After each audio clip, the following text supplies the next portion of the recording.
Hey Brewers, it's Friday. Let me be the first to welcome you to another up day. And today we are gonna do something that's really been like on my mind for a while. What is the difference between Munich 1 and Munich 2? It says about 9 SRM, subtle flavor differences, a little bit of color. So SRM is a color measurement for those that don't know. So I wanna know truly, like you can taste them, they taste pretty similar if you just eat the kernels. So we're gonna brew a side-by-side Munich lager straight up, 9.5 pounds Munich 1, 9.5 pounds Munich 2, ounce and 3/4 of Hallertau and some W3470. We're gonna ferment it at whatever temp's in the shop right now and see what comes out. I'm quite interested to know, and then you will know for what's gonna go in your beer. Let's get started. I got all my stuff weighed out here already. So I've got 5 ounces of chloride, 1 ounce Epsom, and we're gonna do 2 milliliters of lactic acid in each. That's gonna get us with Winnipeg water, a pH of about 5.25. So it should be nice and clear, nice and dry, nice and crisp. And I've got about a 1.75 to 1 chloride to sulfate ratio. Dump them shits in.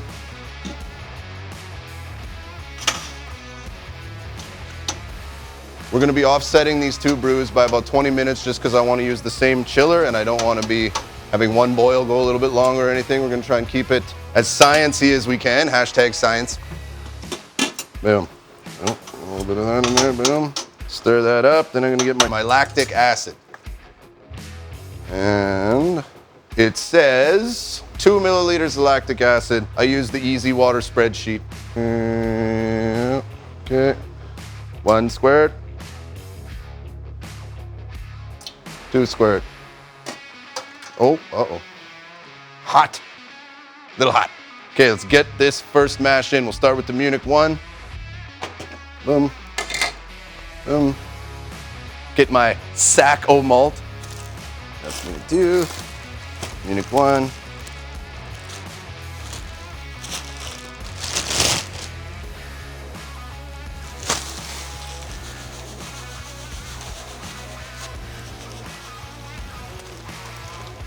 Then I like to keep the bags for after, and I just dump my spent grain right back in. Boom. So we got the Gen 4, 2 Brewzillas here side by side. Give this a good stir. And then we're gonna get our mash recirculation going. You want it to go pretty slow. If you're letting it full rip, you're gonna end up with like some foam here, possible foam that comes out, possible overflow even. Definitely want to, you can also put it to intermittent, but I prefer to just dial this back to the flow rate that I want. All right, no dough balls in this mother. Let's get it recircing and we'll set our timer for an hour and then we'll be back in 20 minutes to put in our Munich 2. I forgot that I had it recirculating that whole time. All right, so slow it right down, that back in. So I started at 150 Fahrenheit, so it's gonna, we lost about 2 degrees from the grain being at room temperature. So now I'm gonna set my target down to the 148 mash that I actually want. Boom. Let's go do something else. Maybe have some Skulls Light and I'll be back in 20 minutes, put in the next one. Don't forget to like and subscribe while you wait for my fat ass. It's been 20 minutes, we're back. Time to put that Munich 2 in this mother. This one's been going for 20 minutes, so we'll just back that off a little bit like so. Shut off our pump. Kevin, you tied this one too tight. I still have yet to master doing this in one. Whoa, see? Didn't even get to the first one.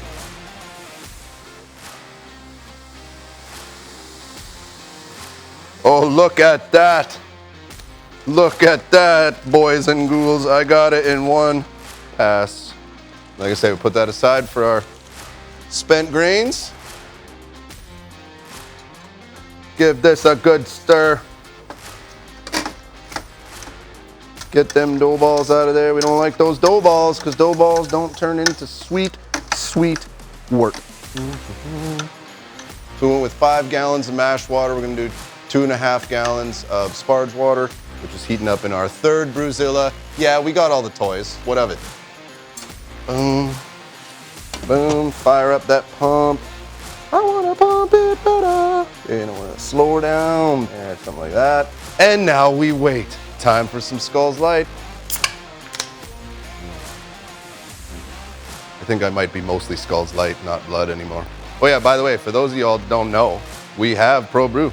We got Skulls Light, Skulls Dark, Backcountry IPA, Walter Malone Sour coming out next week after, Creamsicle Ale, Mango Pineapple Creamsicle, Monday Morn APA, In a Nutshell Peanut Butter Porter. These are all beers that you can get here in Manitoba, so come visit. All right, our first mash is over, so we're gonna shut off our pump, let that drain out a little bit before it spritzes on us everywhere.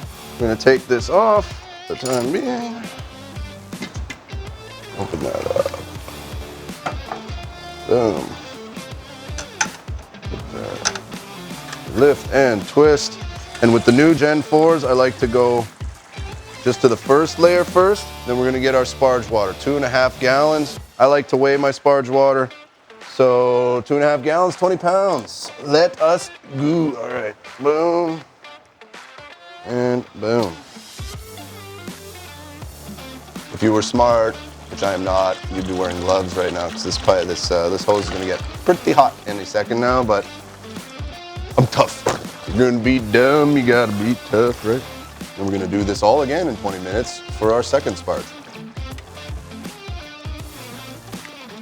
There, so it doesn't leak back down on us. Okay, now we'll lift up to our second layer. Notice how there's 2 sets of feet on there. I'm gonna do this very unceremoniously because I like to be lazy. Stir it all up again. Bam, sparge. So now while that's leaking through,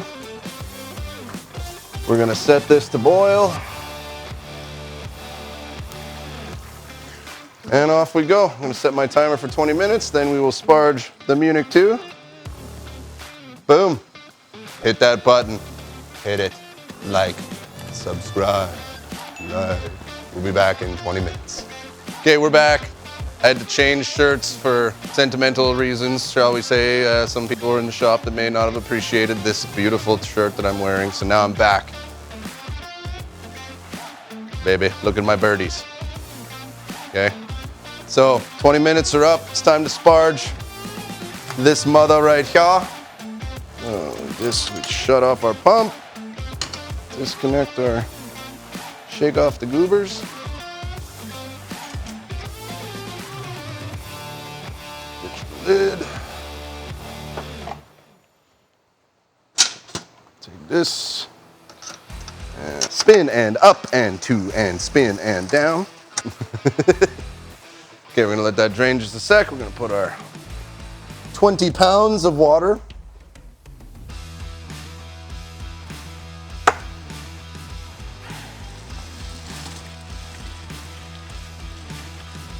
And I forgot to lift it up to the second tier, which I'll do right after this.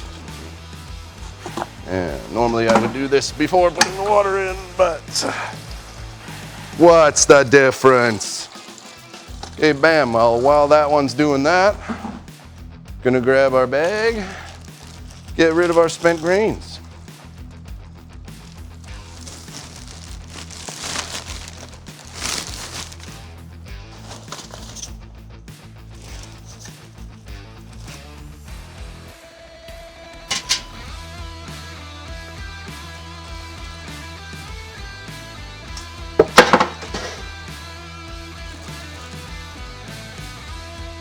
Then, pro tip, as I screamed last time, clean your mash tun as soon as you're done with it.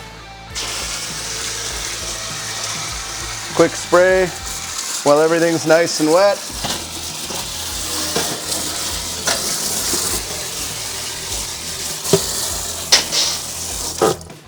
Mash tun clean. You wait till it's dry, you're scrubbing, you're using hot water. Pain in the ass! And now I'm gonna mop up this sticky mess. We'll see you when we hit a boil. Hit that like. Like. Don't you like me? I like you. All right, we've hit boil on our Munich 1, so I'm gonna drop my handy dandy hop spider in. And 1.75 ounces of Hallertau Mittelfrüh is gonna get us to roughly 19 IBUs. Boom. And I'm gonna start a timer. And then I'm going to clean up our spent grains here, rinse the mash tun, get rid of our scale. Boom. All right, all right. See you for next hop edition.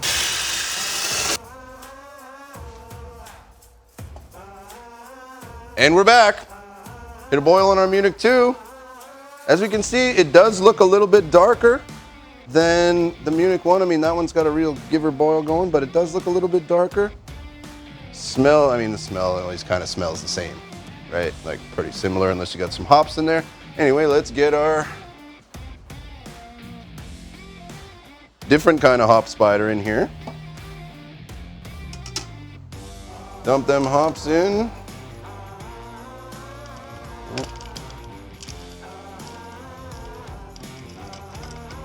Boom, same amount, like we're just trying to do everything the same on this one. Boom, then I'm just gonna check my time. So I've only got one timer. So there's 32, so we'll call it 33 minutes in the other boil, so that means we gotta add 27 minutes when this boil runs out. 27 minutes, 27 minutes.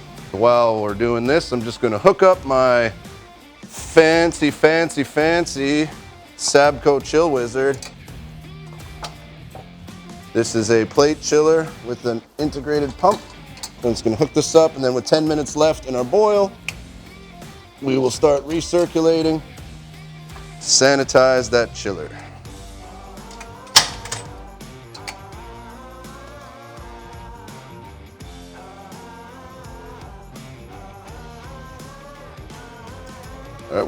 All right, we'll be back in about 20 minutes to fire this sucker up, get our whirl flock and our yeast nutrient in there, and then we're gonna go back to my roots. I used to ferment everything in carboys, so we're gonna do some carboy action. That way I can look at the color as it ferments. All right, 10 minutes left. Time to fire up this chiller. I've got a little pail here. I'm just gonna let whatever, if there's anything left over from the sanitizing and cleaning in there. So we fire up the pump. Then we fire up this pump.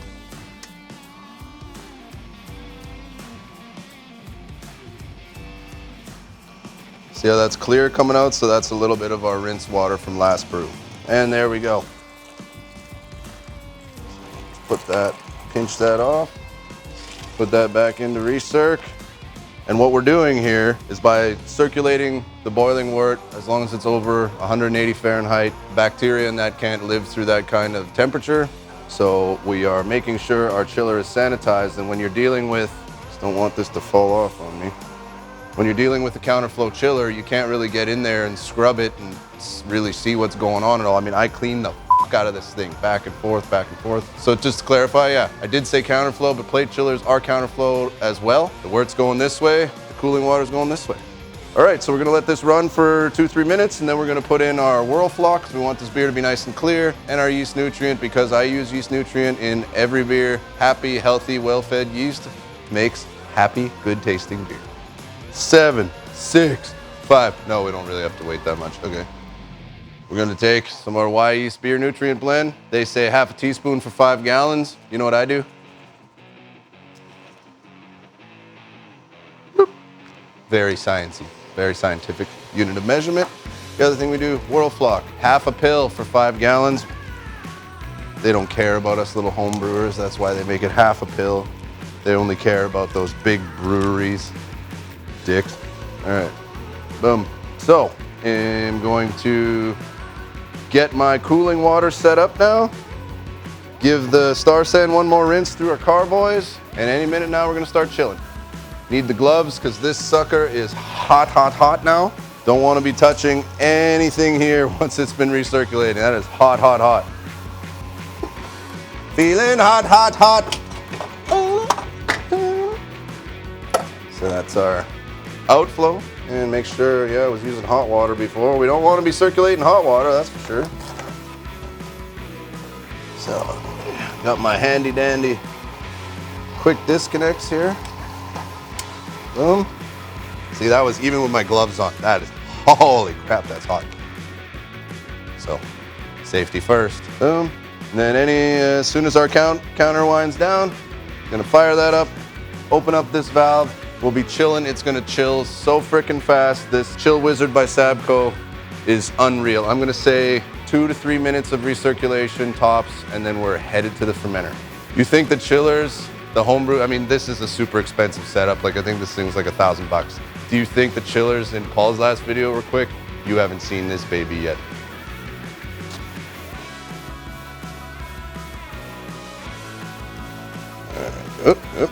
What do we got here? I gotta take a glove off and check my timer. If you haven't noticed, beer brewing is just a shitload of hurry up and wait. All the action is right at the end, pretty much. That's why it's the greatest hobby ever. It's like, okay, we're gonna do something for 10 minutes, then we're gonna get drunk, or if you got a friend to do it with, or a group of friends. And with these Brewzillas, you can take an extension cord, take it outside, brew on the deck. I know Paul does that all the time. Why are you yelling at me? Okay, I don't know what happened there. 1 minute in heaven. No. Okay, we're just gonna wait for my butt to start making that magical sound, and then we're gonna hook up this water just to be sure that we're still flowing.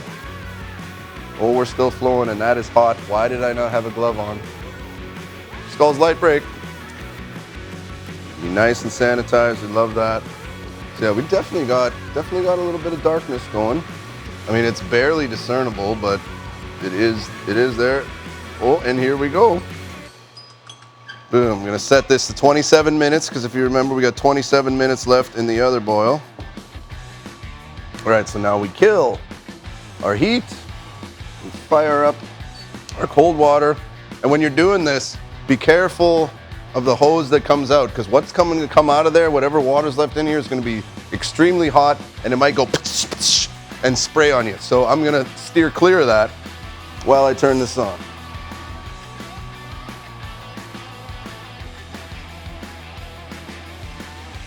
And this is a little bit more flow than we need. Something like that. Now just watch this fly down. Like we're already down to 130 coming out of there. We were at 210 when we started. So this is what's going into the chiller, and this is what's coming out. So look at that temperature differential, right about 185 to 110 within, what was that, about 15 seconds? So as soon as this, because what's coming out of here is what we're after. So as soon as this hits about 18 degrees Celsius or 52, 54 degrees Fahrenheit, we're gonna start transferring, and that's brew day done on that one. And then we don't really have to do the recirc again on the next brew. I mean, we probably will anyway. It's already been sanitized. I'm not gonna rinse it out. I'm not gonna nothing in between brews. We're just gonna hook it up again, and then we're gonna clean everything at the end.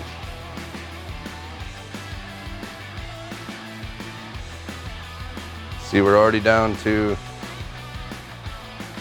what is that, 88 degrees. As you get closer to pitching temp, the rate of chilling slows down because you're getting closer to the actual temperature of the water that's going in. So I don't even need the gloves anymore right now.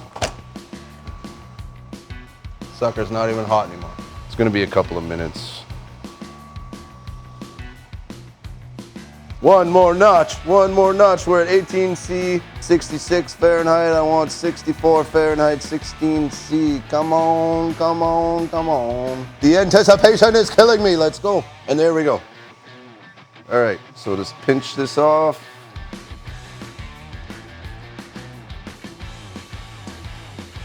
Oh, yeah, it's leaking on the floor. That's why we got these fancy floors.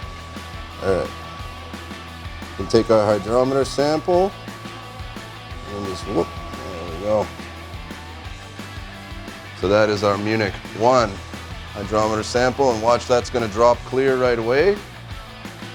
So in about 4 or 5 minutes, that's gonna be clear as a bell.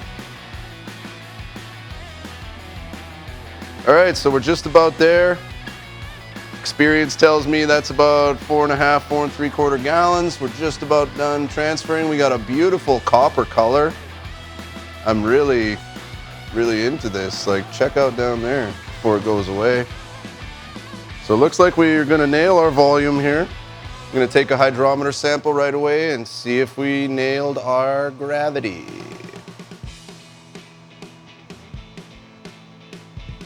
We're just about done, and that is that, boys and ghouls.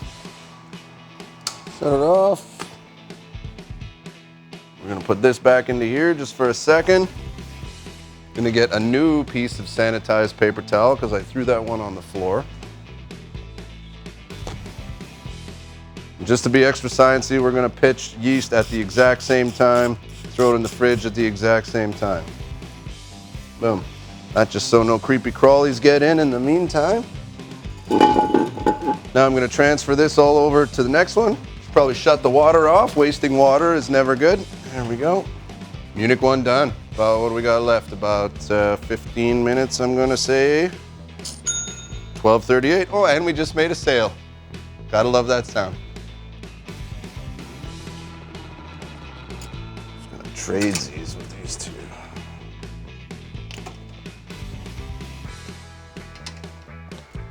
Now ready for the next one. I'm gonna start cleaning up my #1 Brewzilla here, so I'm all ready for the next one. Check out this cold break happening. Brains. And our hydrometer sample is starting to really clear up as well. All right, we're down to our last 5 minutes on this baby now. So get our whirl flock, get our yeast nutrient, and then put the gloves back on so I can put the water hose back on here. I already got my PBW recirculating in Brewzilla #1. So that's gonna get the easy clean. This one's gonna be the hard clean because we have to clean the plate chiller.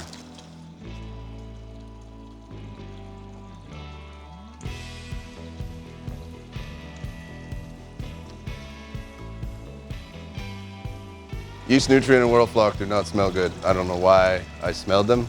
I know this. So while I wait for that, I'm just gonna give these guys a quick rinse, put my gloves back on. I like to clean as I go. That way there's not eons of cleaning at the end, because usually I'm half pissed and last thing I want to do is clean. Me and Paul back in the day, we used to really slack on that at the end because we'd already be juiced by sparge or even mash sometimes. So, you know, we ended up with a few infections. Ever since we just slowed down on the drinking, beer quality is up. Who'd have thought?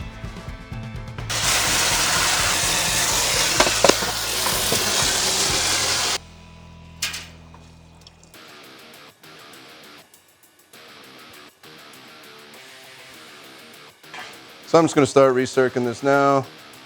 Boom. And then right away we'll start chilling. Kill our heat and start chilling. Look at our beautiful cold break, almost complete on our fermenter. Pretty much totally complete on our hydrometer sample. Like, look at that. That's gonna be a beautiful color beer. Nice and light, little coppery, almost along the old Sleeman's honey brown kind of color. I'm quite interested to see what the hydrometer sample of our Munich 2 is gonna look like. All right, we know what that sound means. Boil done. Okay, kill the heat. Get your shit out of the sink. Fire up that water. Oh wait, careful, this is gonna be hot, hot, hot, hot. Shit. There. Make sure we're only running cold water. We're gonna slow it down just a bit. There we go, and then we can watch that sucker fly. And like, look at this one. It's already down to 40°C. Like, it does what they call in the pro brew industry knockout in literally seconds. And we're gonna have to wait that, few minutes while it gets down to 16 Celsius or 64 Fahrenheit. I'm gonna transfer it up and she'll be ready for the magic box. So we're down to that 16°C, 64 Fahrenheit. Now we're gonna pull this out, pinch it off, get it out of here. Come on, come on. Oh. Get our hydrometer sample. Holy moly. You gotta be all slippy slappy on me there. All right, okay, so it's a little bit darker, not a whole ton. Let's see what happens once she clears out.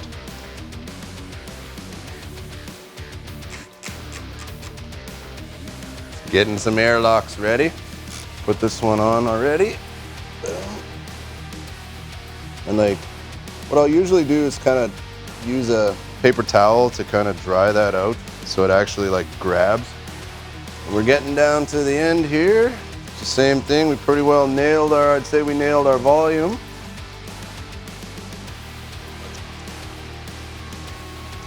Shut her down. Put that in there. Kill our recirc water. And I'm gonna pitch the yeast into these suckers, get them into the magic box, and we'll get one more shot once both of our samples have fully cleared, and we'll do our hydrometer test. Other than that, a little bit of cleanup, brew day done. And so we got our W3470. I'm gonna be just fermenting here in the shop, so I can't get really down to like lager temp. So that 3470 is very forgiving. I've fermented at room temperature multiple times. Got our sanitized scissors.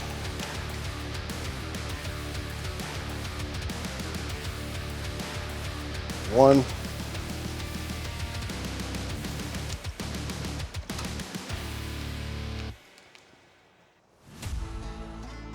Two.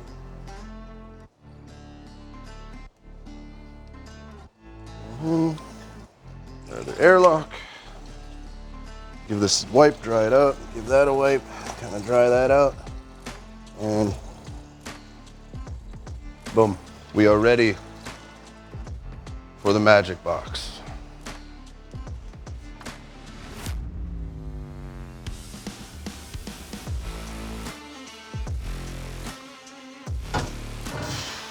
Go and look at the brains. So that's definitely looking a bit darker for sure. So that's what 3 SRM looks like, eh?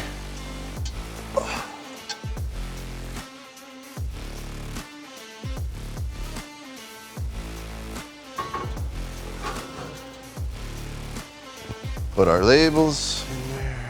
I wonder which one I'm gonna like better. Or if I'm even gonna like this at all. I've never made a beer with 100% Munich before.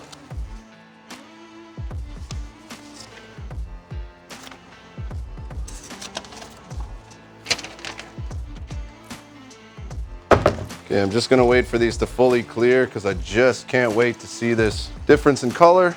And then we'll do our hydrometer test. In the meantime, I'm gonna get my cleanup on.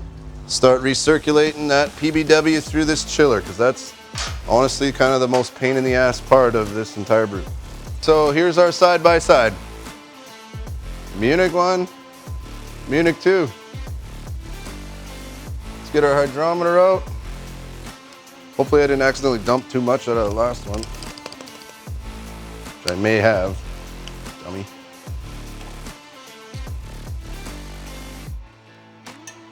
Oh, just enough. And I don't remember what we were shooting for. Both quite similar. So that was. So we nailed our volume, but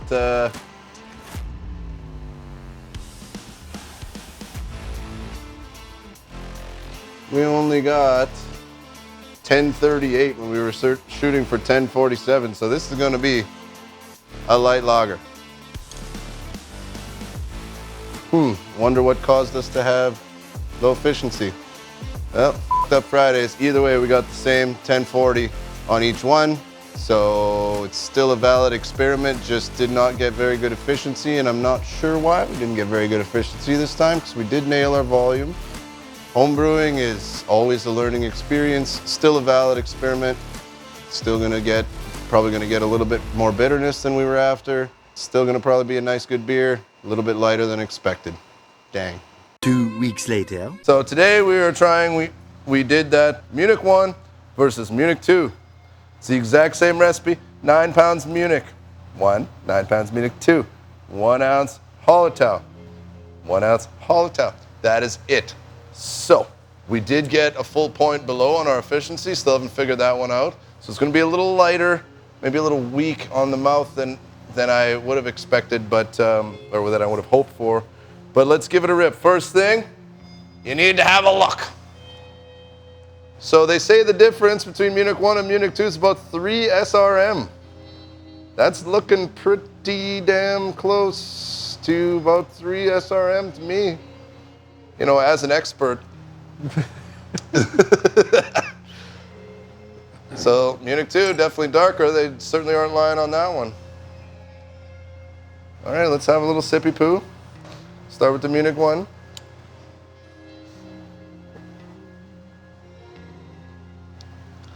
It's a delightful little light lager. I mean, it's a little, could use a little bit more carbonation.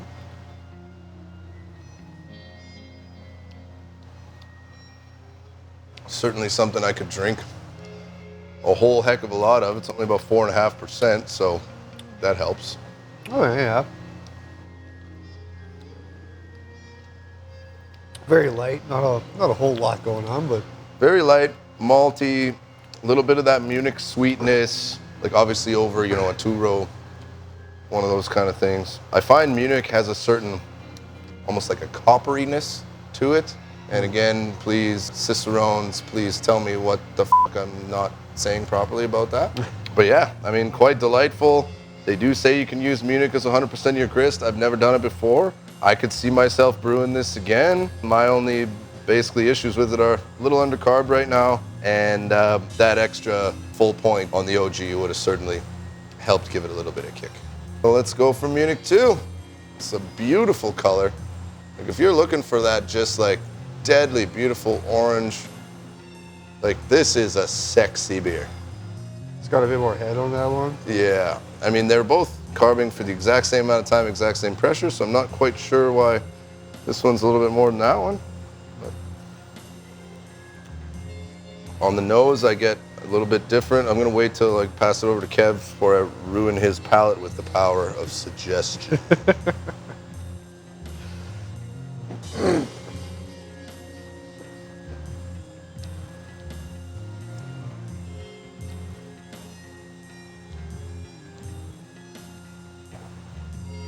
Oh yeah, definitely more malty. Yeah, more malty, a little bit more of that toffee caramel, like almost as if we used a little bit of, say, Crystal 30 or something. So, I mean, I'm gonna guess that's part of the malting process. And obviously, they cook it more, they get it darker. So, I'd be interested to know what the process of Munich, based on, like, as opposed to a Crystal 30, might be for that Munich 2.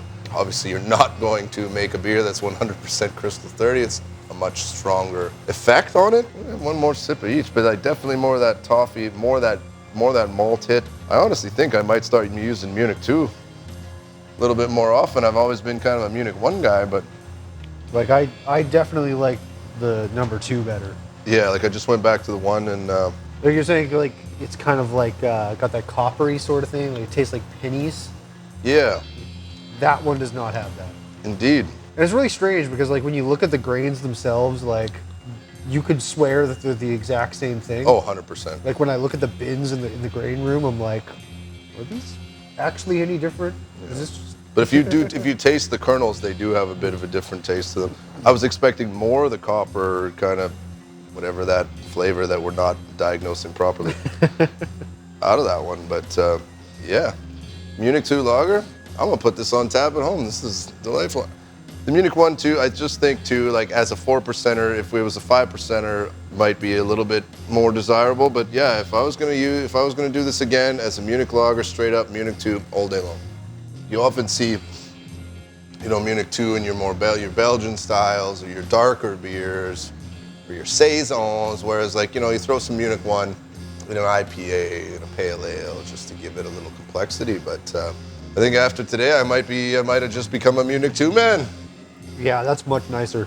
I would never expected there to be that much difference. I'm pretty blown away. I was like, why did they even bother making these two kinds? 3 SRM? Like, are you fucking kidding me? 3? Not 5, not 10. 3.